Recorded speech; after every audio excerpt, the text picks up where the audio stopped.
আরে ওরা জিতেছে তোর কে বললো?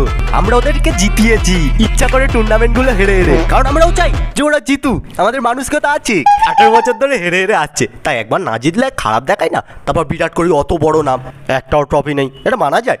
দিয়ে দিলাম। শোন শোন ভাই, এটাকে ঠিক না জেতা বলে না, ঠিক আছে?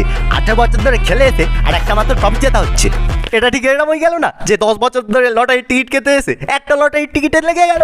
তুক্কা, এটাকে তুক্কা বলে। ট্যালেন্টে যেতে নিয়ে এরা। একটা খবর জানতে পারলাম, পাঞ্জাব আরসিবির সাথে কিছু টাকা ডিল করেছে। বুঝতে পেরেছিস তো কি করে জিতেছে না? না অকাত আছে না কি এদের জেতার? ঘুষ খাইয়ে যেতে শুধু এরা। আর এরা একবার কি জিতে এত লাফাচ্ছে ভাই? এদের কাছে কটা ট্রফি আছে আর আমাদের কাছে কটা ট্রফি আছে? 5টা। আমাদেরও 5টা। বাহ, 3টে আমাদের, একটা। তো এটা তবু এদের থেকে ভালো। তোরা অন্তত এদের মতো 18 বছর টাইম লাগিয়ে দিসনি একটা টপি আনতে। এবার আমি কি করে বোঝাই এদের? আমাদের এখন পিছনে চুগলি করা ছাড়া আর কোনো অপশনই নেই।